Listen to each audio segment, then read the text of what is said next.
Hello, we're back again. Trickway, Live Grey Gamer, and myself, Trainspot and Trev. Oh yeah, t-shirts, yeah. What does that Cool, stand huh? for? Not just a cup, but now a t-shirt. Oh, my shirt might be back to front. It looks back to front on this image, but yours looks fine. How is that? Oh, that's right. That's right. Because wait a minute, how's that happen? If yours is back, oh, you got to flip the image somehow. But it's I don't always know. the same image I've always used. Ah well, never mind. You get the gist.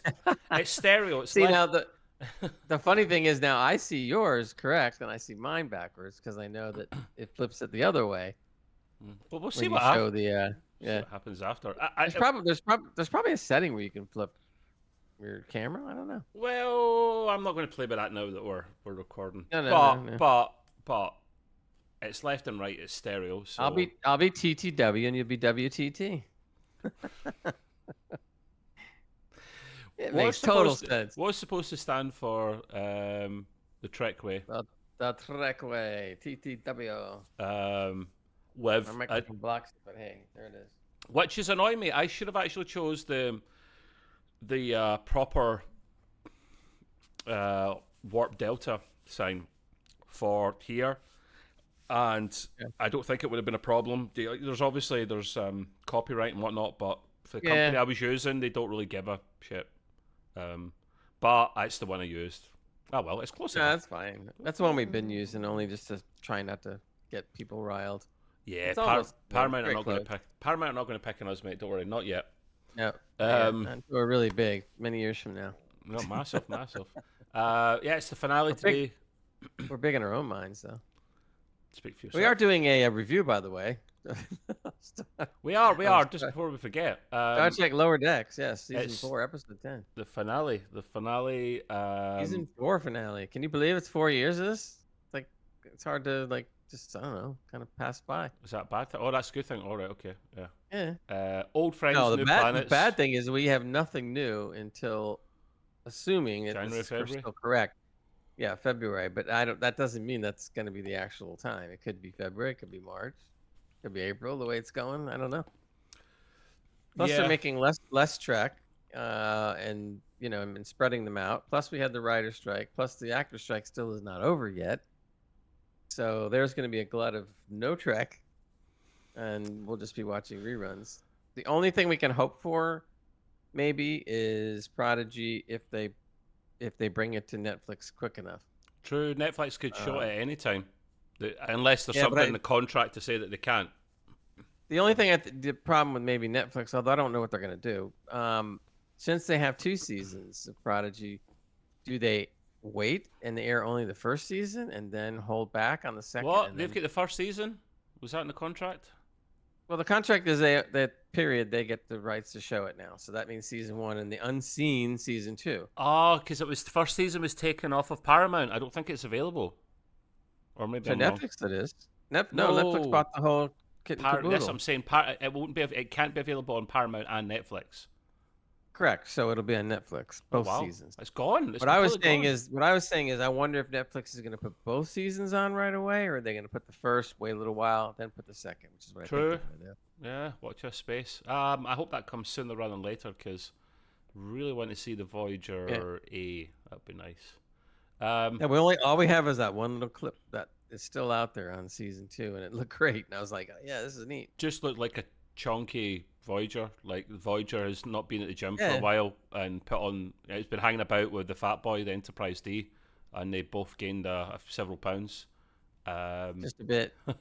Anyway, let's stop waffling.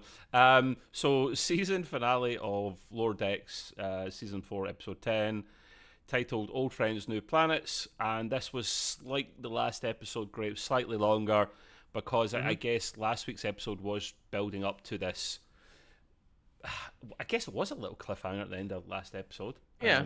I mean, the beginning of this episode was one of the first times I've ever seen them go last week on Lower Decks. They That's hurried up true. and showed. They don't Plus, normally because do they that. only had so much time, they just barreled right into it. They didn't even waste any time. It was just kind of like, boom, They just went right for into it. the Yeah. episode. Well, it's what 7 minutes longer than usual. So and there's a lot of stuff in it. So yeah, it is a slightly longer one. So bear with us. We actually get a bit of a prequel situation here where we go back to Starfleet Academy about 13 years ago, and we see a young Nick Locarno. So he's obviously back in this episode, no surprise. Now, I didn't pick up this the last episode because I usually pay no attention to the credits, but I paid attention to the credits this time. And special guest, voiced by Robert Duncan McNeill, and I was like, hot dog in a hallway. What the hell is going on there? Doogie Howser, among other things. Doogie Howser, who's that? That was Robert Duncan McNeill, if I remember correctly. He done more than one. Right, yeah. Long time ago. Now he's done lots of different things. Yeah, the guy is pretty talented. I've seen him. He directs and produces as well. So no, he's done all right for himself. And then he done done a show with Garrett Wong when they were reviewing Voyager episodes. But yeah, I saw him in this. And did you know he was in the last episode, Gray? Be honest, because none of us mentioned his name last week when Locarno was there. We didn't see that it was Robert Duncan McNeill. Yeah. So I noticed it the same way you did, because at the end, the first two big credits were he and, of course, Wesley Crusher, which was Will Wheaton's voice. Maybe they didn't mention it last week on purpose. Don't want to save it to this week. But yeah, I mean, he wasn't really on that long. No, it was very brief. So maybe that's why they didn't bother. Yeah, makes sense. Mariner's back there at Starfleet Academy, and I'm thinking she's not that old, and she's maybe 30 something, like early 30s in lower decks. Mate, I'm just guesstimating, because they are lower deckers and they're junior grades and whatnot, so she can't be that. I'd imagine she's early 30s, because you see her here. She does look a bit younger. She must be 18 or something, 18, 19, I would imagine. And then you see Wesley Crusher. Will's there, and that's Will Wheaton. I never clicked about his accent. I never actually thought when he spoke, I never heard his accent at all. It just went through one ear and out the other, and it wasn't until then. So I thought that was cool. I like to see some of these characters come back in even a small way. You don't like Will. You don't like Wes. I do like Wes. I think we discussed this before. You don't like him. You don't. You said it. I don't like Will. What was the point? Some stuff was good. Not much, but some. Although I didn't think the caricature of him or the drawing of him in Lower Decks really looked like him, though. I thought they could have done a little better job making it look like Wesley, but... That's a good point, actually. That's a very good point. He didn't, actually, and maybe that's why I wasn't really clicking at all. Yeah, I mean, I recognize the voice, but it was kind of like, that's not him. No, they done not. They should have had Beverly Crusher like visiting like at the same time. That'd have been cool. They don't have enough money for that. They'll be skint. They'll be broke. What? They just get 3 lines by Beverly Crusher. She could just Gates McFadden can record it and send it in. 10 grand a line. Maybe. It turns out we're getting some backstory. Of course, that's the whole point of this. Locarno was part of Nova Squadron back in the day. Now that reminded me a little bit of Deep Space Nine and the USS Valiant. There's been more than one starship called Valiant. That's when they had the other Defiant class ship, and Nog and Jake went on board, and it was the young whippersnappers that were the hot guns in Starfleet. I've got vibes of this in this episode, Gray. A lot of vibes actually going back to other Trek in this episode, which we'll touch on. And we fast forward to the future. Well, actually, sorry. In the past, they're actually going to be doing something cool for their graduation day, right? Which we find out later on is it's not such a good idea, actually. And then we go back. Kind of illegal and breaking rules. Yeah. We'll save the outcome, but yeah, they done a boo boo. So fast forward to the future, and Locarno's actually got his own fleet now, and he calls it Novo Fleet. Of course he does. And that's what we saw at the end of last episode. All those random ships that were beamed up, whatever they were, they looked like they were being killed according to Gray, and they do look like they were being vaporized. So whatever happened there, they're okay though. They're okay. I know. It's, again, cartoon logic. They definitely were destroyed. They definitely, were vaporized. But see if you were getting beamed up against your will. Are you not shocked initially? You are. I've seen it sometimes in Star Trek where you get beamed up, and you don't look like you're getting killed, but you are concerned. So, but then explain how the ship's in pieces. I don't know. The ship's. I think logic, not Star Trek, like not cartoon logic. I Cartoon think logic. logic, right? Logic. Logic, and they Roger. Real logic. And they don't say as much, but Gray doesn't have his mug with him. He's getting sacked after this. He doesn't know that. Well, I didn't want to get overkill. Overkill? You kidding me? There's 2 bloody t-shirts and a mug. It's already overkill. I'll do it next time. Next time I'll wear both t-shirts and I'll have it like on the back and I can turn around. Oh yeah, he's got 2 because they done a boo-boo with the delivery. Yeah, that is true. Yeah, that was cool. Well, that's their bloody fault for not getting it in time. So yeah, all the ships are beamed up, and I think the debris is left behind on purpose. The whole classic trick they've done since World War II with the U-boats, where they'll put some debris up to show that they've been destroyed, so no one goes looking for them. But they don't say that. Again, this is one line. See if you put that one line in. Right. We go, okay, that's smart. And then tell me right now, you don't think that one of the ships from one of those races, actually all of them should have done this. Let's just say one of them didn't go out and examine the wreckage and find out that it was garbage? Well, they might have, but you're taking this analogy a bit too far now.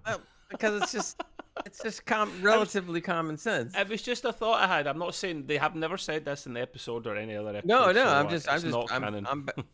I'm backing you up. It's not a bad thing. It's not a bad idea what you said. But they didn't even follow up. They didn't follow up on any of that either. They just don't bother explaining it. True. Okay. I'm gonna start calling it. It says cartoon logic where that applies. Lord Dex then I'm logic. gonna just call it. Then I'm gonna call it cartoon forgetfulness, because I hate it for other stuff or whatever. Well, but anyway, either way, they're okay. They're all good. They're in their own little fleet, and they're kind of working together with Locarno. And it's an independent fleet. They all kind of officially they're all equals. They're a ragtag fleet. What does that remind you? Oh, Battlestar Galactica, which there's rumors that's coming back again. Don't. I'll end up ruining this review and talking about BSG instead. I'll believe it when I see it. They keep on saying Babylon 5. Well, you haven't even seen the remake yet, so you can't watch any new show until you've seen the remake. I figure if I wait long enough, the new one will be out and I won't have to see the other one. That is not bad. That get voted as one of the best sci-fi shows of all time. I know. They are in their own independent fleet, and they're holed up in their own little system with a big ass shield around it, like one of these indestructible shields. And I just want you to know that is what it's called, a big ass shield. Yeah, big ass shield. Exactly. They'll have fancy titles in it, but my technobabble is not as good as it once was. They did have a fancy name for it. I don't even remember what it was. Of course they did, and the system had a name as well, but insignificant details. You were and I didn't actually know this, Greg. You're mentioning a linkage to a TNG episode.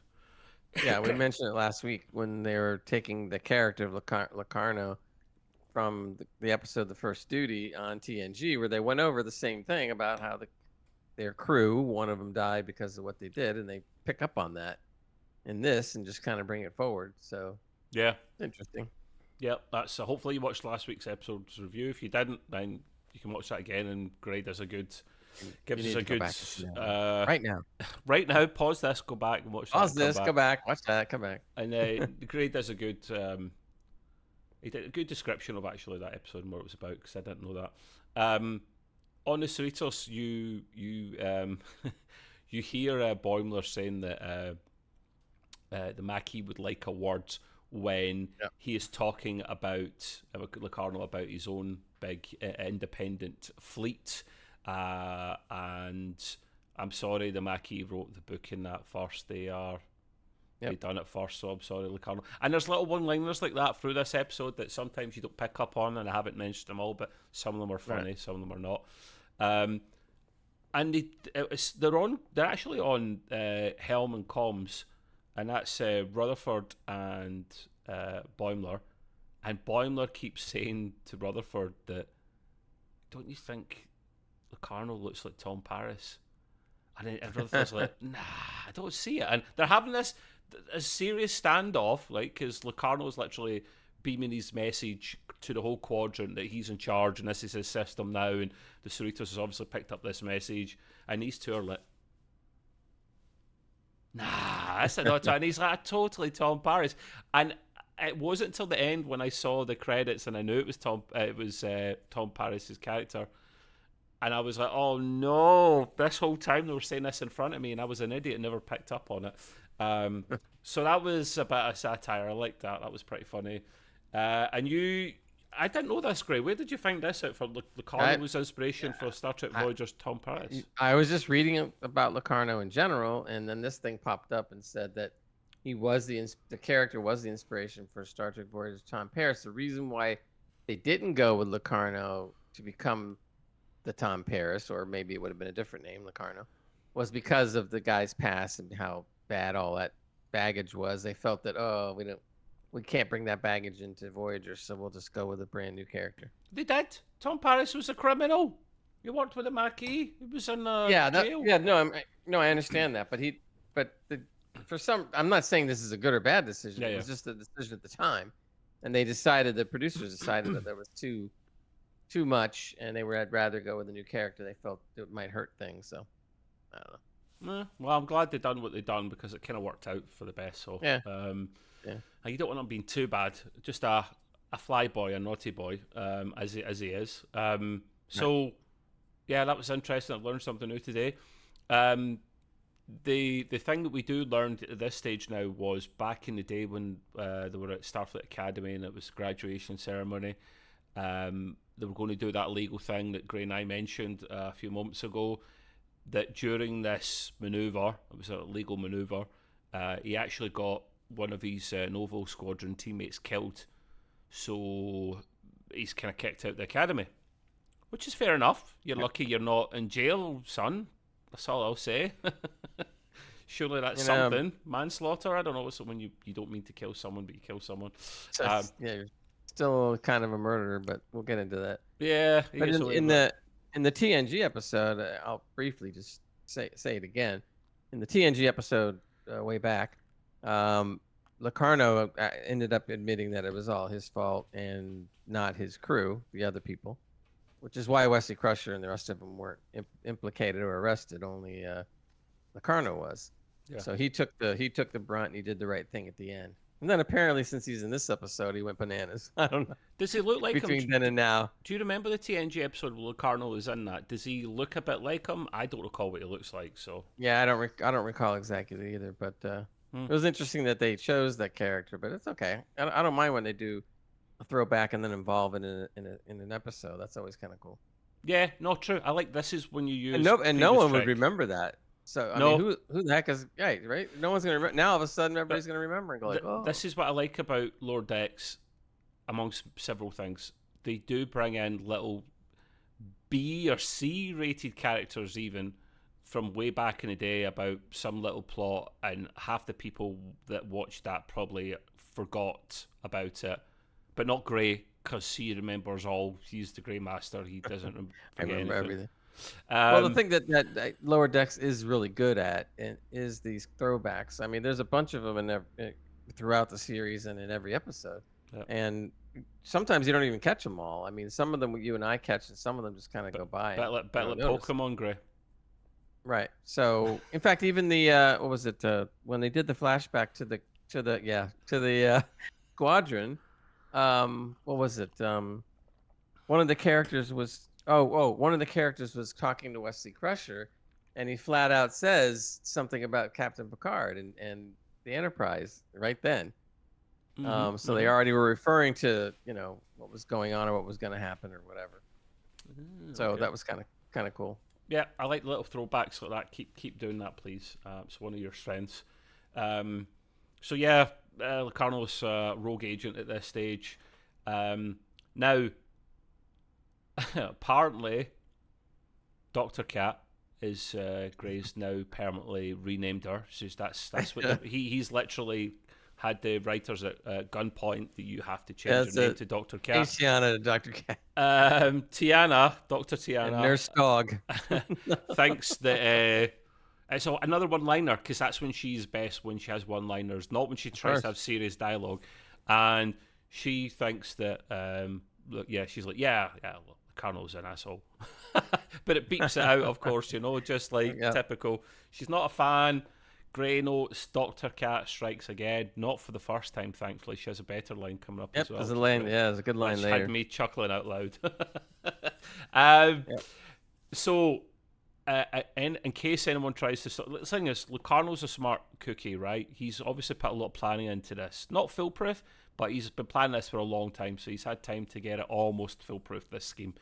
And if anyone tries to stop him, not only has he got the shield and his own fleet with kind of formidable ships in there, he's also got a mini Genesis device, the same mini Genesis device we've seen earlier in the season. I don't remember it being Ferengi, but after the episode finished, it was that little mini device that they saw. And I'm thinking, this guy has got it. He's sorted. He's got all the defenses in the world, Grey. No one's getting past him. I pretty much thought he was a good bad guy, and obviously you can comment later if you think that's true or not. But I thought he had it sewed up. No one was getting past him. Obviously, someone does later on. Right. At this stage here, then this is where we go. This is where you have the biggest, I think, chuckle of the episode. Captain Freeman is going to ignore Starfleet brass because she is told by that admiral from before that it was absolutely shit at negotiating with the Ferengi. It's the same one, I'm pretty sure. I don't recall his name. Sure it's a Hispanic name. And he's like, do not go after, because at this stage here, Mariner's still with the fleet. Remember from the last episode? She was still captured but not captured. And you see her in the background the whole time. Freeman's obviously concerned about her daughter. She has been told not to go after her for the benefit, of not making things worse. And she then has the famous speech, which she ripped off of someone else, clearly, where it was pretty much almost exactly the same as the speech Picard made in Star Trek First Contact, the movie, Star Trek 8. And that was basically... I'm going to break the rules. I'm going to go after them, save the day. If anyone wants to say anything now, I would understand. I won't make you do it. And obviously Data has the line where he goes, I believe I speak on behalf of everyone when I say, to hell with the orders. And and you just see Shax go, Shax just goes, let me at him. And then Dr. Cat says... I'm laughing already because Tiana, she says, let's F shit up. And it was just great because they're not going from one character to another, each saying like, yes, we're going to get him. We're behind you, Captain. Yeah. Whatever. And then comes my two favorite characters, Shax and Tiana. And Shax is going like, let me at him. And then the cat just lays it in there. Let's fuck shit up. And of course they were bleeping everything, but that was great. It was great. I find it amusing how he said F shit up before and then he just went screw that. I'm just going to say it properly as you do. Yeah. He can't make up his mind. Sometimes you have to. That was amusing because obviously their timing is a lot better than ours. But yeah. just she nailed it. I'm not messing with Tiana ever in my life. Now Mariner at this stage, while she's still on comms with the bloody quadrant at this time, Locarno's still making his threats. He asks Mariner to basically say that Starfleet are crap and she's on his side. And she goes up towards the camera, the view screen, and goes, yeah, you suck, you're a murderer, you're going to kill everyone, and see ya. And she runs off, grabs the little mini Genesis device, and then does one. Obviously, Freeman's very proud right now. He's like, that's my girl, you go and get him. And I'm not surprised Mariner does that at this stage, to be fair. She's a bit of a badass. Gray, I'd want your input on this as well, mate. She does grab a ship. It happens to be a Starfleet ship, which I had no bloody clue they had. I don't remember this one getting beamed up. And it looks very much like a Steamrunner class of ship. I don't see its reg or name, but you agree it looks like a Steamrunner class? Yeah, pretty much. I was like, is it Novo class because of the whole Novo thing? Because that was in Voyager, the Novo class. But no, it's got the kind of two pylons and then the cells, the warp. The Nova class had a big dish. It was and it had its normal nacelles, didn't short, it? stubby nacelles, kind of Yeah, like, yeah, or yeah. low, or tighter to the It was a dish. science vessel. The Steamrunner Yeah. class is an anti-Borg ship. It's not officially called that, but it was part of the anti-Borg fleet, along with the Defiant class, and there was a couple other classes as well. It had like concussion photons, or like this, like big blobby photons or quantums that were made to disrupt. Big what, Gray, now? Big what? Yeah. Blobby torpedoes. Big. Have you just invented a new kind of At torpedo? least this big. The blobby No, torpedoes, are are they twice as dangerous as quantum torpedoes? If you look, I think I'm trying to think of who first said it. May have been either was an old Star Trek game or it could have been Star Trek Online. I don't know which, but the Steamrunner class was the kind of ships that were in the middle of the pack. They weren't the front ships taking the battle. They weren't the ones in the back. They were firing from range. And they were firing from range, correct? So they had high range, and these things were like almost like a bigger type of photon or quantum, but it was made to disrupt more than to blow up. There you go. So it would just end up rupturing things much better than a typical torpedo. There you go, writers. If you're watching this, bring back the Steamrunner and bring back the blobby torpedoes, because they're craze. Just fire blobby torpedoes. Yes, Captain. Mariner is on the bridge and she's a little bit stuck because you can't just hotwire a starship. But she then this was genius, I thought, here, and Gray's got a comment on this as well. I know she uses. I knew what this was before as she was saying it, but she confirms it at the end of her sentence. And she's like, override code, blah, blah, blah, blah, blah, blah. And the engines come online, everything powers up. And she's like, oh, yeah, nice one, Mum. It's her mum's bloody code. And I'm like, Grace, like, why does this, the captain's code work? I know. Why is it working? I mean, you can't possibly use the code on every ship. It should. It's a captain level in case you need to commandeer another ship. Just like knowing the shield frequencies of other ships. Star Trek 2 vibes. We'll get more of that later in this episode. I mean, I'll let it go, but it just seemed a little too convenient. But, it's a nitpick. It isn't it's not breaking it, but it isn't. But I found that hilarious because normally you wouldn't hear a captain's code, and if you did, and then they don't ever tell you about this, when Picard goes, Picard override, blah, blah, blah, blah. See, once the shit's came off the fan and everything's back to normal, he really needs to reset that code. Just saying. Yeah, would be a good idea. Because sometimes he uses it more than once in an episode That's or a movie, and you're like, I remember oh that my code. God. You see somebody use it again. Have you ever Have you ever heard of a VPN? Turn that on for we're not sponsored by VPN. Don't worry. There's no NordVPN sponsorship coming up. VPN? What's that? You don't have VPN? Oh, no, well, yeah, true. I don't use them. I don't care. So yeah, I found that amusing. She uses her mother's code to actually get access to the ship. I mention this later on, Gray, but I'm going to say it now. Okay. She is doing everything in that ship herself.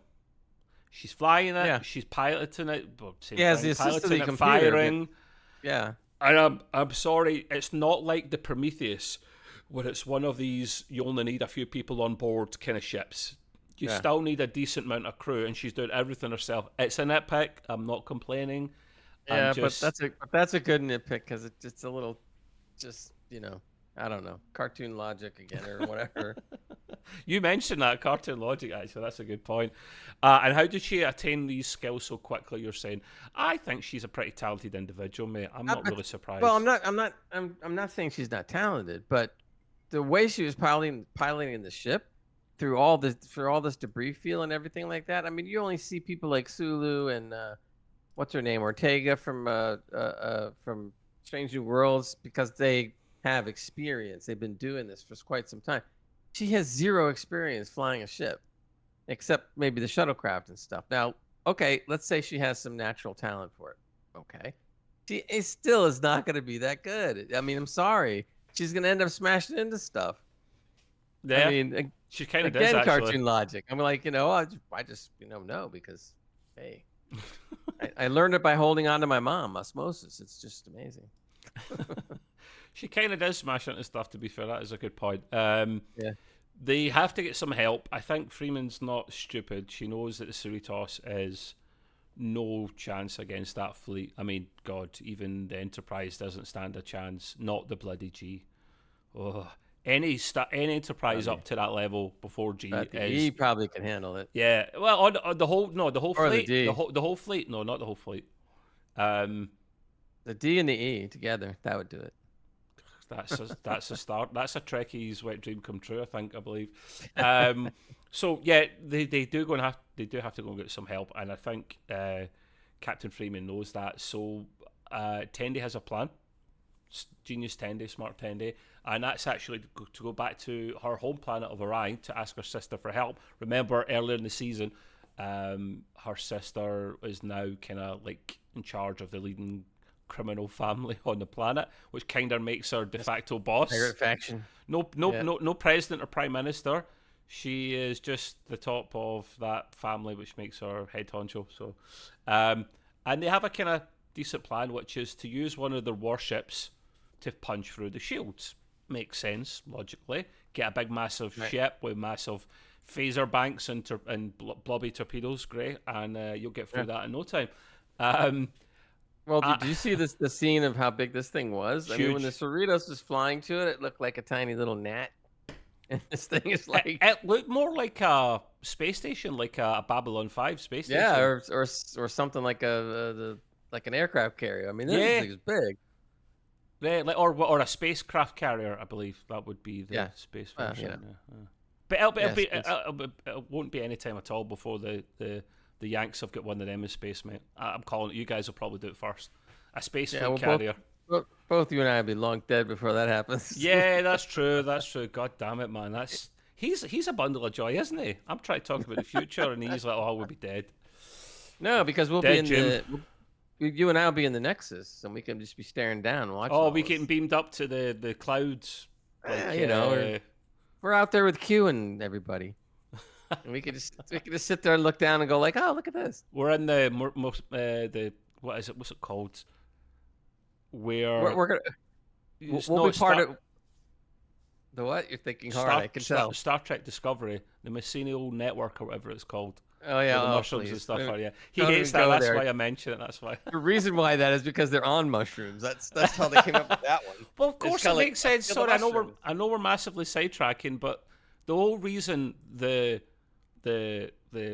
Discovery can do its thing and it goes through that mycelial network where all the mushrooms are is because they've managed to get hold of some of those mushrooms in advance, and the whole aim is to get back to more mushrooms by inventing this device. So that's where it comes from. Yeah. It's a genius. Yeah. So in other words, Discovery used cartoon logic way before Lower Decks did.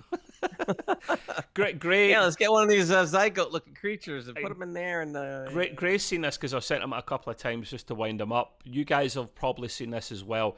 See if you type into Discord or WhatsApp and you go to the emoji section and you look for the meme. Or you type in Spore Drive, right? Or like Voyager Spore Drive. But if you type in Spore Drive, you get a literal picture of the Voyager after it goes to the Delta Quadrant going, okay, we've defeated the caretaker and let's go home, and it spins like Discovery and then just ends up back at Earth. And the series is one episode and it ends. Shitting on 7 seasons. All done. Gray's just upset about that. We don't need that. Anyway. Just crap on it. Yeah. Sorry, the finale we're absolutely waffling a load of nonsense, but it's amusing. We love waffling. So, yeah, Tendi's sister... Remember, waffling is the spice of life. I don't know. I just said that. Sounded good at the time. Maybe. I think there's other things that are spice of life, but let's get back to the blobby torpedoes. That's for after dark hours, I think, Gray. Okay. So yeah, Tendi 2, as Rutherford is now nicknamed her. Yeah, I love that. That was amusing. Okie dokie. Tendi 2. I can't remember her name, but just Tendi's sister, the one that's now in charge. She actually says no. I thought she was going to say yes, but she says no. And Tendi's a little bit surprised by that, and she goes, fine. Yeah. Barter by combat, which I found amusing. It's like a cross between the Klingon and the Ferengi culture right there. Which actually, if you think about it, the Ryans are a little bit of the clash of the two species. Well, pirates, so that kind of blends, I guess. Back on the Steamrunner class ship, I don't know the name, but if anyone's caught the name of that ship. Like, I didn't freeze it there and then to catch a name. Please mention it below. It's getting fired upon. Now, Mariner's still stuck in this system. She can't really go anywhere. This shield must have been massive to cover a whole system. You imagine covering the Sol system in a force field. There's cartoon logic again for you there. That doesn't happen in live action Star Trek. They know that's not possible. I think it's powered by 3 binary stars, which is some kind of level of almost Star Trek Discovery at the end of last season, where they saw those aliens that were a leap and beyond anything we've ever met, which I really loved the concept of that. This seems like the kind of thing they would invent. Look, we know the only one that could come up with that kind of a shield is Scotty, if you're lucky. Other than that, Scotty can come up with almost anything. Almost anything, or he will exaggerate, one of the two. Yeah, but he doesn't use any of that cartoon logic stuff. No, he doesn't. He just uses a wee nip of Scotch whiskey. He's powered by whiskey. He is powered by whiskey for sure. You can imagine his best ideas. He has a bottle right here. Yeah, I got a shield now. Just needed to remember it with a little nip. Yeah. Scotty's not representative of the typical Scotsman. Actually, he probably is, to be fair. So yeah, there is going to be a fight now between them. They pick a champion each. I thought it was going to be Tendi against her sister. It's not. They choose a champion each, which is more normal in a gladiator style combat. They're too much. They're two big pussies who will not fight for themselves, so they get 2 people to fight for them. You see, as they're going along the line, Tendi's going to pick someone. But before she picks someone, Tendi's sister picks a guy that, I quote, Boimler says, looks like a Shax and a half. He's a huge thing. A big guy, man. That's cute. Because you see him getting ready, like you see, it's going along the line, and Tendi's going to pick someone, and Shax is getting frothing at the mouth and getting bulked up, and we think, yeah, it's going to be Shax. He's going to save the day. And then she goes, Dr. Migley-Moo. You're like, what? Oh, yeah, no. I definitely didn't see that one coming. So I was like, And you even see him like going like, what? He's eating like birdseed or whatever. He almost chokes in his food. He's like, what? Yeah, Gray mentions Shax was foaming at the mouth for a fight. He never got his fight. Go back and look at that short time when Shax was getting all worked up to it. It was hilarious. He's like, and he's foaming at the mouth and everything else. He's going crazy. I'm going to have to go back and clip that bit when Gray done that. That is genius. There is blooper material available, by the way, guys. So we'll put Shax right next to me, and then I'll do. So it's a square off between a Shax and a half character, gladiator type person that Tendi 2 picks, and Dr. Migley-Moo. Poor Migley-Moo. And they're dressed up, especially Migley-Moo, in a ridiculous outfit. Like putting a bird in a gladiator outfit is just... Yeah, exactly. You're just like, what? So like a parakeet carrying a sword. Yes, yeah, the nail on the head, actually. So back on the steam runner, Mariner hides because what she tried to do initially, she tries to warp out of the system and actually almost hits the shield, and the shield scrapes it as she maneuvers out the way. So she's like, I'm kind of stuck here. I'm going to have to try and hide somewhere in the system. And she does. She hides in this, like, it looks like a debris field of where the crystalline entities go to die, like their graveyard. It was just like crystals everywhere. And she goes and hides in there and powers down. The old classic maneuver, Gray. We love that one. Turn off all the power. You can't see me. John Cena. And she is hiding there. She's doing a successful job of it. It's amazing how in the 24th century you can hide so bloody easy, man, with all the technology you've got. It's always been a bugbear of mine. Well, it's that thing like with the rocks they said last episode, right? Rocks have got to come out of the command consoles and whatnot. You can't see it because there's a rock there. We have no technology to get through that rock. I mean, it's impossible. So yeah, we've got a Mariner trying to avoid getting detected, and of course back on Orion, the fight is not going really the way we would it is going the way we'd expect. Poor Migley is getting smashed up by the Gladiator champion. And then Tendi goes, puff yourself up. And he does. He literally puffs himself up like a bird that some All his birds do feathers, yeah, to to ward off. intimidate. Yeah, Yeah. Or for mating purposes, but in this case, I don't think he was wanting to mate. yeah. He was puffing himself up, and then that kind of, I don't know, it released something because that made the gladiator get Yeah, bird feather dust or whatever that was. allergies, the equivalent of like pet allergies, and it just he literally sneezed. Is it he or she? Don't remember actually. I mean the Shaq's and a She, half it's guy. a she, it's a she, it's a she. Yeah, I Oh, remember okay. now. Yeah, she literally.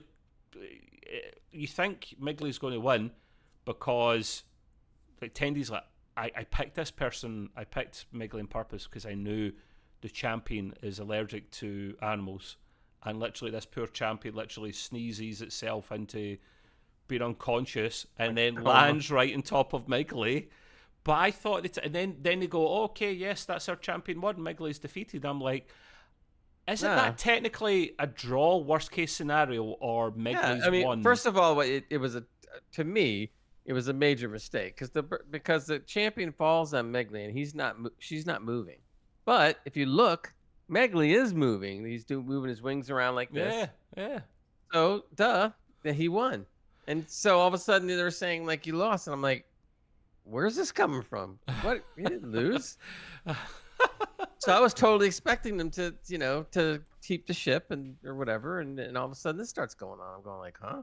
It was a bit strange. Let's say worst case scenario, it's a draw because he's stuck and she's passed out. She's out for the count. Right, which means you still don't give up the ship. But of course, this episode they just forget all that crap and just say, yeah, you lost to Cerritos. Sorry. Yeah, that's something to add as well, guys. The forfeit was you hand over the Cerritos to Tendy 2. Which is a hell of a bargain, but that was part of the deal. Now, she is about to hand over, Captain Freeman is about to hand over the Cerritos. She literally is about to, finger on the pad, about to hand it over with her command codes. And Tendy goes, wait. She will come back and work for the family, work for her sister, if she agrees to give them the warship and let them keep the Cerritos. And Tendy's sister thinks about it and she goes, okay, let's do it. Because she's always wanted her sister. Sister's the true brains of the operation, and that's why she wants her back, because the two Tendies working together will do a great job. So they agree to it. Cerritos is remaining with Freeman, and they're going to get the warship. So it all seems promising at this stage, until we get to the bloody warship, Gray. Yep. Very, very sneaky. This thing is in tatters. It's ancient. It's been sitting up there in orbit for ages. Many of the systems are kaput. And literally this thing is worthless. It's not going to do anything without months of work to it. And of course, Tendy's due explanation was, well, I said I was going to give you a ship. I didn't say what condition it'd be in. Yeah, very sneaky. It's a very... Which is just like a pirate. So there you just go. like a pirate would do. I am jumping the gun ever so slightly. Apologies. We have Mariner actually still, obviously, on the escape. She is trying to go towards a planet in the system. Like, she tried to escape any way she can. And this planet is the only planet in the system that doesn't support life. So I'm thinking at this stage she's kind of screwed a little bit. But I'm thinking at the same time, not forgetting that on the warship, they have to find a way to get this thing up and running the quickest way possible. And two fine engineers. There's someone came back from earlier in this season, Greg, who was kind of amusing in this. So Rutherford and Livick. Remember Livick? Yep. Who was doing everything he can to screw over Rutherford for promotion, and he failed in the end. Those two can't agree on what systems they want to get up running first. Rutherford's like, surely we'll need engines and weapons, and who cares about life support? Which I found him comical. He's like, yeah, let's bypass life support. We don't need that. Yeah, you do. You're going to just wear spacesuits then. You never mentioned that. Now, Gray, be able to help me with a bit. I remember this, but I just forgotten the name of the chaps in the period of American history. But there's only one way to solve this bitterness between the two, and that's to go back to that Hollow program with the two old boys from back in American history who have got the southern Oh, accents and now they're I talking remember. they're talking funny and they're trying to Mark Twain. Mark Twain. There we go. That's it. And They're they're both both, talking their except they're southern both accents. playing Mark Twain Yes, at they the same both time. they both look Yeah, that was like funny. him as well. Oh, And I liked what's her name? I forgot the Vulcan's name all of a sudden. Tevin. Yeah, she goes and explains to Freeman. She says, "What are we doing here?" She says, "Sometimes things that are not really logical end up becoming logical or solved this way." That was her explanation. And you That see made the much two of them sense. talking just like Mark Twain. Well, I think the generous man from da da da da, and everything gets figured out and everything's nice. But they're all watching. There's like Freeman and Boimler, and they're all like, Freeman's so confused. She's like, "This normally works, does it?" And Boimler goes, "Yeah, it usually works itself out. Yeah, it's fine." She's so confused. So they work it out what they're going to do, and we do find out obviously, and a little bit what they do, which is. But by the way, to interrupt for a second, the whole Mhm. thing with Mark Twain in the comedy circles is known as a running gag. And what they should do, because they've done it a couple times now, assuming that there's going to be a fifth season, we don't know that. There is. They should, It was confirmed in March. oh, okay. Then they should keep on doing that running gag at the certain opportune Please, yeah. points. You just pop it in, and if you do it right and you don't overdo it and you put it at the right moments, it turns into a great running gag. Well, they've done it twice this season, and that normally Yeah. I'd say do it once a season, but they've introduced it once this season, and then they followed it up later on in the finale to pay it off more, and it worked. Right. But don't do it Right. twice next season. Do it once in the season, and we'll laugh and we'll go, "I remember that." Okay. Yep. So yeah, no, I thought that was pretty cool. Great. I thought that whole bit was comical, kind of really smart writing. Because we will slag them more so Gray than me for some of the things they didn't do well, but credit where credit's due. So yeah, after the little program shenanigans, Boimler's actually moved by their performance at the end. You see a little tear in his eye. I'm not really sure why, but you know, he's like that. He was like, "That was beautiful." That's right. It was wonderful. Oh, I love comical Star Trek. I didn't think I would, but I really do. Mariner's surrounded by all these ships. She's got nowhere to run at this stage, right? So there's an ion storm nearby, and we all know ion storms, even in the 24th century, can wreak havoc. They still can't find a way around it. Even the Borg can't find a way around it. I think when you see an ion storm, you have no choice but to go into it for some reason. Yeah. Even if the shit's hit the fan, you always end up inside regardless. It always happens. Without clouds and storms and stuff in space, God, there'd be 50% of the storylines would go out the window. Right. Now she goes in, and Locarno asks for backup. He orders his fleet to go in, and the Romulans begin by kicking off and going, "You're not my boss. We're all equals." And he's like, "Yeah, just go in and get them." And they're like, "Nah, we're out." And they all go in a bad mood. They literally, "No, you're on your own, Nick. We'll do our own thing." And he goes, "Screw it. I'm going in myself in his little cool ship that was beaming everything up," and chases after Mariner. Now, soon as they go into the clouds, Star Trek II Wrath of Khan music. Star Trek II Wrath of Khan vibes. You've got the exact same setup. You've got the see him coming out of the cloud. It's the and one purple coming up clouds, like this, the purple hazy clouds, and the music to back it all up. And the view screen is half working like an old CRT TV. They see each other for a moment. They don't see each other, and that bit was cool, Gray, wasn't it? That was. Oh yeah, no, it was great. Again, I've always said Lower Decks is great at the throwbacks. They do it. Generally speaking, they usually do it properly, and they slide it in whenever, and that was perfect. and they pay attention to detail. They didn't have to show the CRT effect like they did in Con, but they did because you should. If you're gonna do the throwback, do it properly. Do it right. And what's it you say? What's it you mentioned here at the end, Gray? What was? Yeah, I said it was a solid throwback to the Wrath of Khan.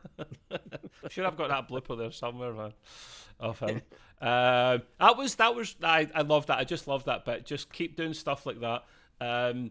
Now, here's where it starts. Well, not starts, but here's where it majorly starts falling apart for at least Gray anyway. And I agree to some. Sometimes you don't realise things until you discuss it with someone else. Boimler is now acting captain of the Cerritos. It's a bit far-fetched, I know. I think I was so caught up in the time of I was enjoying the episode that I threw the logic out the window for a moment, and I shouldn't really. But once I've watched it and I've looked back, I can actually see that was Gray's kind of got a point. He's acting captain as Freeman is on, not the captain's yacht.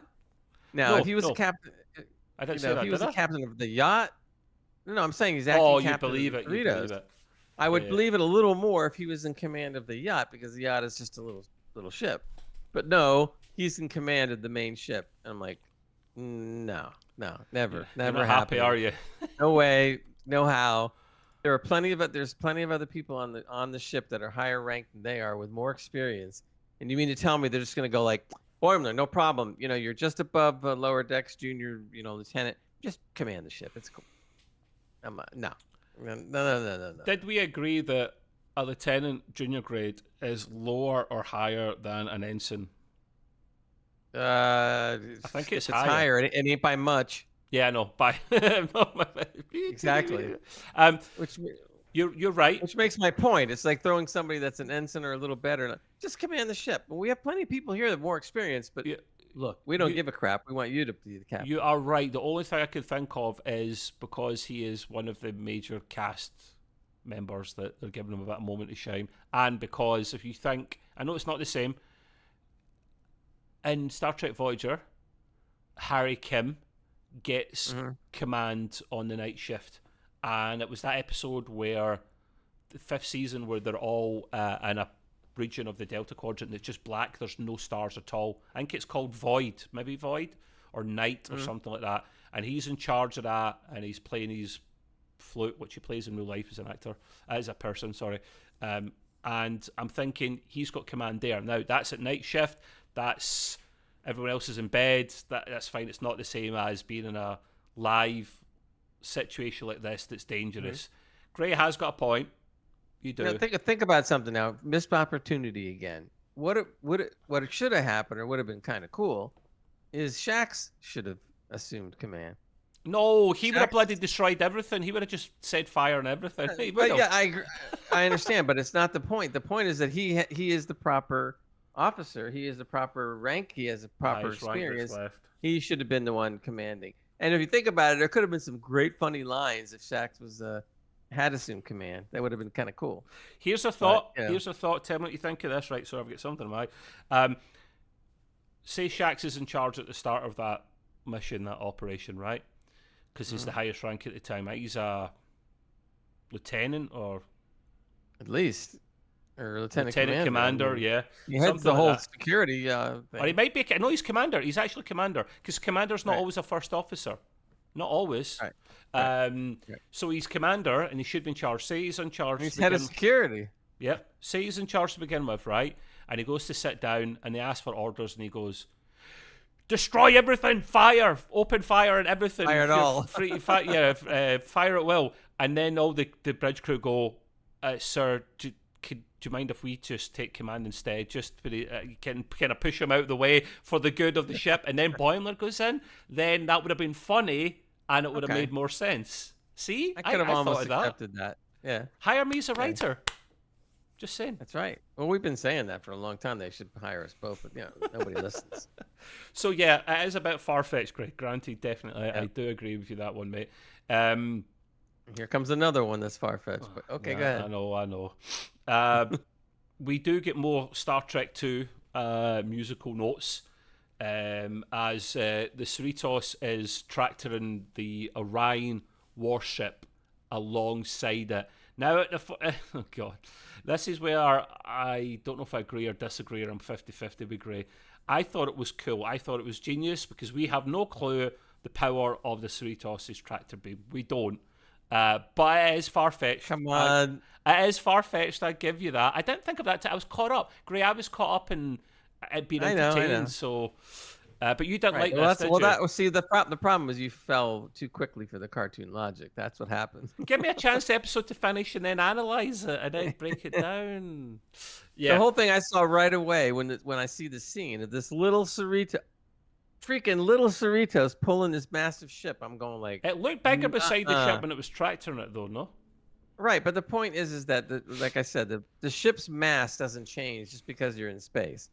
So if you have a ship that's huge and has a high mass to it, that means if the Cerritos could even pull it with a tractor beam, which is not likely, it would take forever for it to be able to pull it at any kind of speed for it to do anything. It would take days, weeks, months to build up the speed.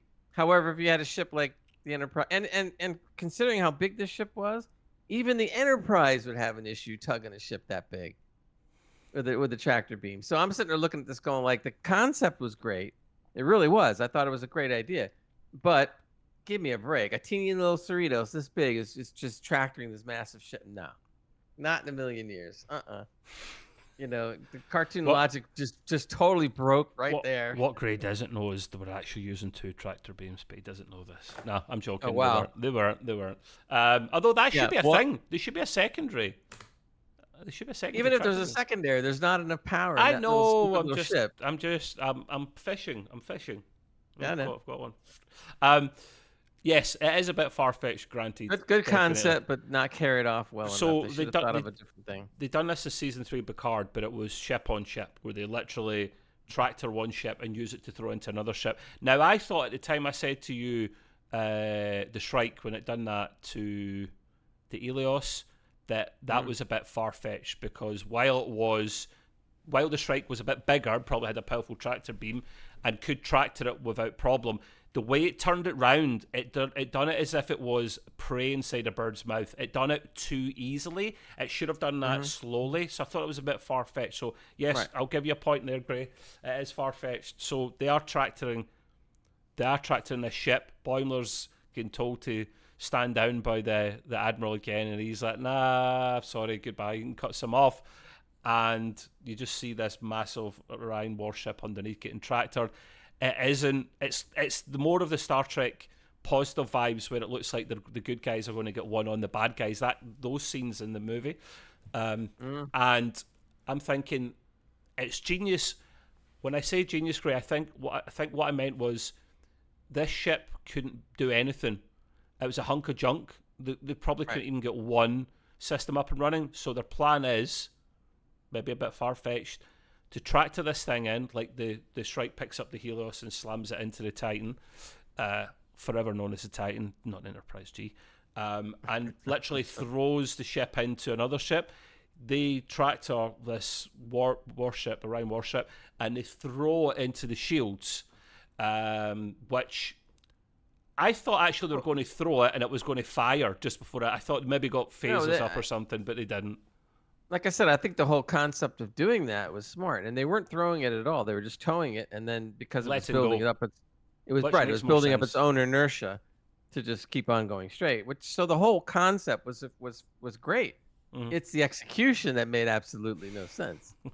Now, real simple, they could have just said, this ship is a hunk of junk. It's barely got any power, and they could have just what's his face, Rutherford and Civic, whatever his name was, could have worked together. Civic's a car. Right, but they could have worked together to get at least some kind of impulse power out of the engines. If nothing else, they could have just devoted whatever they could find to the impulse. That wouldn't have been too far-fetched. And it could have just ran on its own, barely impulse power and just ran into it.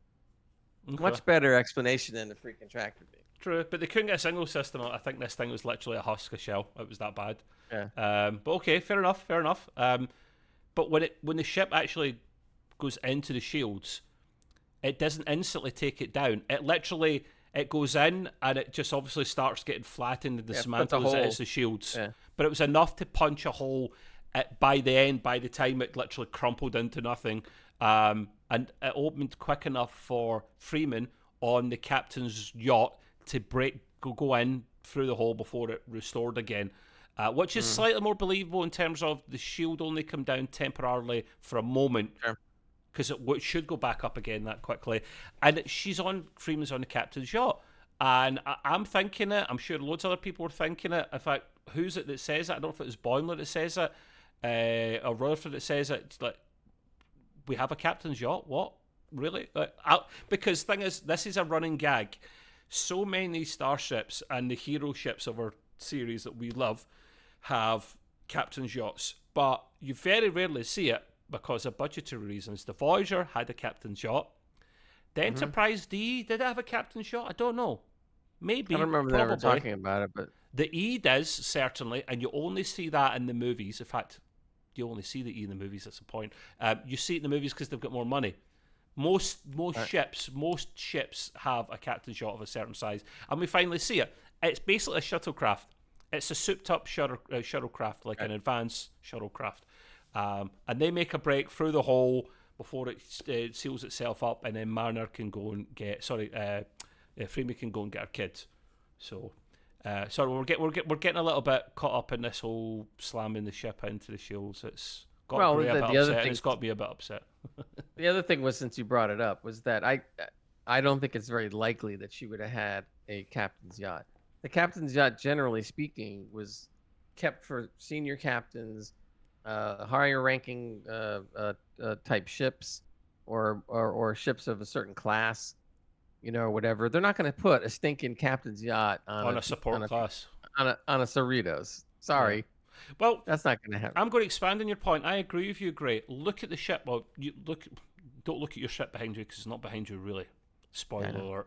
The Cerritos there, the picture of Gray's Cerritos in the background. Where's the bloody captain's yacht? And that middle bit, no, because it didn't look like that. It looked like the rest of the hull.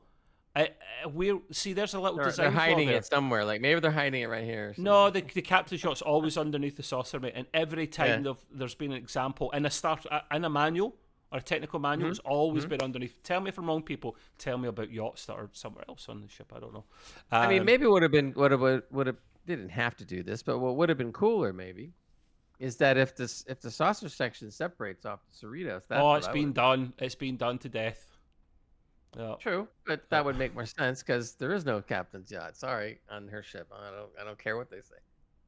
Yeah, because you could have a secondary. If you think about it, that saucer separates, and then you've just got literally two warp nacelles going about the galaxy.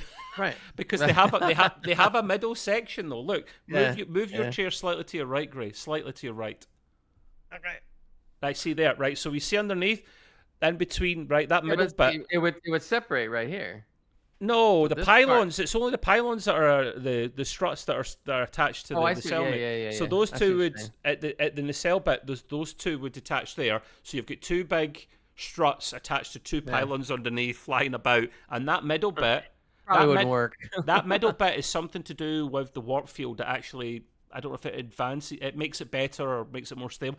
It's actually a throwback to Enterprise, the NX class, if you remember. And I think in that middle bit, there could be a little battle bridge. Sorry, it's just we're going Star Trek nuts here, man. It's just hyper. Yeah, we're doing Trek Yards now. We're doing Trek. Yes, sorry, Trek Yards. Apologies. I love what you do, but yeah, we're not you. In any case, it should have just been a shuttlecraft. It would have served. That would make more sense. But they do use the captain's yacht. Now, this whole time, Nick Locarno in his he's literally beamed over to Mariner's ship because he fires on her. He catches up on her, and he does actually fire. Just like Star Trek II: The Wrath of Khan, wrecks one of the nacelles. Very accurate. She is dead in the water, and he literally beams over, and they have a bit of a conversation. You're a D, you're a D, and then it basically gets to the point where I'm trying to think what happened after there. Yeah, she literally goes and sets the Genesis device off because she's got no weapons. The ship is crippled. She literally goes, right, okay, we're both going then. Sets the device, and just before the ship's about to blow up. Because literally at this stage here, Locarno goes over to try and dismantle the bomb. He's like, "You kidding me? I was a genius back in the academy. I know how to dismantle this bomb." And he does. Right. He finds the way to do it, but then a little Ferengi emoji pops up with a little Ferengi voice and goes, "To dismantle this bomb, please insert 2 bars of latinum." And he's like, for come on! That was really funny. He's sitting there going, "They put a bomb behind a paywall." yeah, they put a paywall on the bomb. They put a paywall on the bomb, which is a bit of if you play video games, you know about paywalls and pay to Paywalls, win and right. whatnot. So that was genius. And literally, as they're both about to be blown up, Mariner she gets beamed up. Her mum comes in, save the day, and all good. And bye Locarno. I thought he would make a break for it, man. I thought he'd escape. I did. Wait, but I'm going to back up on something that's going to come into play later. And is when Locarno had her at phaser point, and Mariner wasn't believing that he would actually kill her.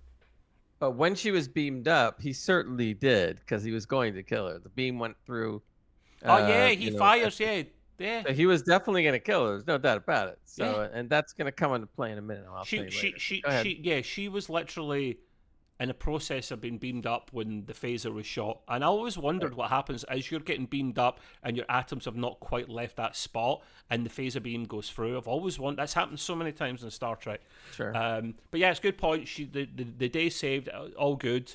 Nice scenes as we see the captain's yacht escaping the Genesis device, warping away. No issues with the warp nacelles. I'm glad they didn't do that. They didn't literally copy it verbatim, Star Trek 2, the Rafa Khan, because that would have spoiled it. That would have just made a mockery of it, Gray.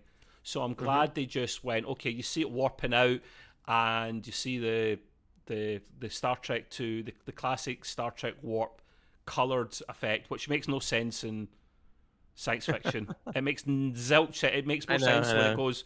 The TNG makes more sense almost when it goes from 0 to like this. Anyway, sorry. Yeah, it looks like colorful fireworks. Like it looks nice, but it doesn't make sense. So yeah, and then the Genesis device is blown up now with Locarno on the ship there, and you see it start and develop the cloud, the gases and whatnot, and then the captain's yacht is bombing away. Now, Gray doesn't like this bit either. Yep. The noob they decide to name this planet because they do try to save Locarno. Because, that's the Starfleet way. Try and save even the bad guys. They named the planet that the Genesis device created Locarno because it's literally made up of his atoms. His atoms are literally in it. It blew up. He was literally in the epicenter. Gray doesn't like this. He's not happy. No. It's totally ridiculous. I don't care if you want to throw cartoon logic or what, but why are they going to name a planet or a system after a nutbag murderer? That makes no sense at all. This guy is no doubt a murderer. He had, he was at least guilty of manslaughter when one of his crew members got killed years ago. He would have killed Mariner, no doubt, if she hadn't been, beamed off. So that would make him a murderer again. So he's a murderer. So we're gonna go, oh, let's name it after Locarno because of he's part of it now. And I'm like, are you kidding me? So from this moment on, we went to the new Locarno system. Oh, who was that named after? Oh, a murderer. Oh, okay. Yeah, I see both points. I get why they named it that way because it is literally made up of him. However, that would have been fine if he had some redeeming qualities. He didn't have any. I did say both points, Gray. That's why That's why I agree they done that. But I also see your point. You don't really name many systems or planets off of murderers. So I get it. It's like. I mean, in Klingon, they probably would have done that because in Klingon that's true. That's ultimate honor, isn't it? Right. So that would make total sense. But this is not Klingon; it's a Federation. You name it after a murderer, right? So let's not forget. Of course, Freeman escapes punishment because she helped open up dialogue with Orions and kind of saved everyone. So it's the usual thing where you're either not back a rank or you're let off the hook. So she's let off the hook. But Orion ship turns up, and as agreed, Tendi has to go back to Orion. That was the deal, unfortunately. And she goes, "No, I'll go. I won't stay. I have to honor my pledge and what I said I would do." Poor Rutherford is upset. He's lost his girlfriend, stroke colleague, stroke whatever the hell he's calling her. This is the first time where I really saw both of them like crying a lot, and whether they both admitted and they didn't have a kiss at the end. Honest to God, that was the perfect time. I was kind of thinking like that would have been the moment to maybe do it. Another missed opportunity. But despite that, though, you could tell that they both, even though they don't say they're boyfriend and girlfriend, you know that they are. It's something they're not just not admitting. Yeah, and stuff. 100%. And I felt bad because she was going and stuff like that, and it was like, oh, And you like, see her on the you see her looking sad on sure, the Orion ship as it warps away from the Cerritos. But yep. then she gets her shit together. She literally turns around and goes, "You've got this," and then just goes into Orion mode. She just looks and feels different. I'm She's like, got a plan, right? and She's got a but plan. and then it just ends. The episode ends there, and I'm like, "Oh, what's going on here?" It's not a cliffhanger, but it's Yeah, it's something's just going to kind come of a out. sign of things to come because she's got to get back with her crew. So she's gonna have some kind of plan, whatever that might be. I'm going to give you my score at 10 first because Gray's is a bit longer than Hmm. mine, so I think he needs more of the limelight. I gave it an 8 out of 10. I did give it an 8.5, but I changed it to 8 just to make it slightly more balanced. I went, I'm basically thinking, I think the payoff, what I say here exactly is the payoff of that ship coming at the end of most episodes doing its thing was just about worth it, no more. I don't think it was amazing. I thought it was pretty cool what they done, but Gray touches on a point there where it was maybe too serious in that respect. Hmm. So that's why I think they just pulled it off and no more. I was entertained by it. I think I was caught up in the entertainment and enjoyment of it to see these nitpicks, whereas Gray's got a different vibe, and he'll get to that in a moment. I did think it was a little bit funner than prior episodes. Not as funny as you and I would still expect from a Lower Decks episode, but Right. when you have Tiana with a brilliant one-liner like "Let's go and f shit up," I'm just like, yes, that's a half a point to a point on its own. More one-liners. I like the story. Is it? I didn't think it was all over the place, but I do like the story, and it was a nice end to the series. They've got a lot of Hmm. work to do in the next season because this has not been a great. I would probably give this an average of maybe 6 out of 10 for the season, maybe if I'm being generous. But by all means, Gray, Yeah. what did you give it out of 10, and why? All right. I kind of knocked it more. I only gave it 6 out of 10, and my reasoning was because I was confused as to what the episode was trying to do. Was it trying to be serious or was it trying to be funny? And to me, it was coming off as being much more serious, and that's not Lower Decks. Yeah, So it had the feel and the vibe of a serious episode, which normally would not be so bad, perhaps, because that's fine, but not in Lower Decks. So I'm going like, so what are you doing? You're throwing the humor out the window? I mean, and then when they did put the humor in there, not to say that some of it wasn't good. There was some good humor, and there was some that was eh. But overall, most of the humor kind of fell flat because you were going from seriousness all of a sudden into what sounded to me like a strained one-liner or whatever, just to kind of, oh, we're not going to stay totally serious. Let's throw a few funny jokes in there. It just didn't click with me or anything. There was some definitely WTF moments, as we already presented. Too many for me to let go by. If it was one, fine, but I picked out at least three already, mm. and that's too much. One is too much. Two is definitely too much. Three is like, forget it. Um, so the Yeah. point is that if you're going to be a comedy, there were plenty of times, and even me and Trev pointed out one or two of them, where they could have took the opportunity to really do some funny stuff. But this episode was almost like a serious episode with, that didn't take itself as serious as it could. When it really comes down to it, I think we both agree Lower Decks is first and foremost a comedy. Yeah, They may sprinkle in some seriousness here and there, which is fine. But lots of comedy shows sprinkled in a little seriousness here and there, no problem. But it's a comedy, and this was flipped the other way. It was like serious, and comedy was the afterthought. my I com- just I just couldn't my couldn't get comeback to into that it. always is, and I always say to Gray, season 3 of the Orville, and he always defends it, and he goes, I liked it. It was still funny, but they tried to make themselves more serious, and I went, I loved Well, season 1. It was so funny. And it had a story to it as well. And they flipped it on its head to it was mostly serious and only a few funny moments in it. I still enjoyed it, but they changed it. see, to me, I was more happy that they went from the too funny to the more serious on the Orville, because that was more like the original series. The original series always was able to interject humor at just the right moments, Mm. and it always paid off. And to their credit, in my opinion, the Orville did that in the second season and the third season. They popped it in Especially where third, it yeah. should have happened, and the rest of it was, solid Trek type stuff. My thing is, I was so disappointed they didn't decide to do a fourth season, and I'm not blaming McFarlane, but he's so busy doing a bunch of different shows and whatever. Yeah, there's a But it's lot a to shame that. because I thought they did such a good job overall. There's a lot to And that, Grace. Yeah, yeah, it's and I not. think that those 3 seasons of Orville were so much more Trek-like than the Trek that they're putting out Yeah, lately. yeah, And I just was like, oh man. And then when it ended, it was like, and it was a great third season. It just kind of, that's it, go, folks. Like, oh man. yeah. True. I'm Yeah. like, Okay. Okay. it's too bad they wouldn't, they don't, when things like that can happen, why won't they just do a movie then? Don't do a whole series and just do one really good 2 hour Well, TV type movie. that's a good segue on to if you like entertainment chat and stuff like that, other sci-fi, you can listen and tune into Gray's podcast, which is Gray's Green Room, and that is. Don't hold us to it. No, not that T-shirt. That's the wrong I one. know. Don't hold us to it, but we try to do like one episode a month. Just depends on content and personal stuff, and there's actually stuff to talk about because there's strikes and all that on. But we done an episode last week, and if you go to Gray's Green Room at Gray's Green Room on Twitter, YouTube, podcasts, and platforms, you'll find it in whatever medium you want. And we'll probably be back maybe later this month or next month for another episode. And We should do a turkey special. Well, you guys don't do a what Thanksgiving, special? A turkey special. You guys don't do Thanksgiving. I was just throwing that in there for our American friends. Yeah, don't get me started in that Thanksgiving. I never understand that.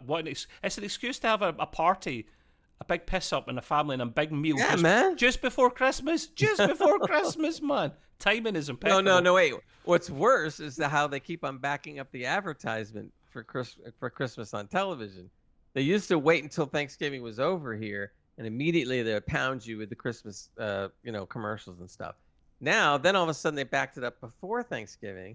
Then they backed it up again. Then they backed it up again, and now they're showing it before Halloween. They were showing Christmas advertisements, and I'm going like, dude, what's a rule? There should be a law. I know it's ridiculous. I'm like, I'm not in the mood for this garbage until later. I mean, come on.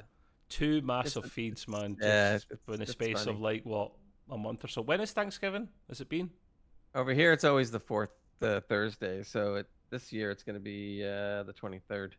So within a month, they've got 2 massive piss-ups, parties, feeds. Oh my god, that's genius stuff. Yeah, man, that's the end of the year's about. We get that party, and then the other holidays start moving in, and it's like New Year's.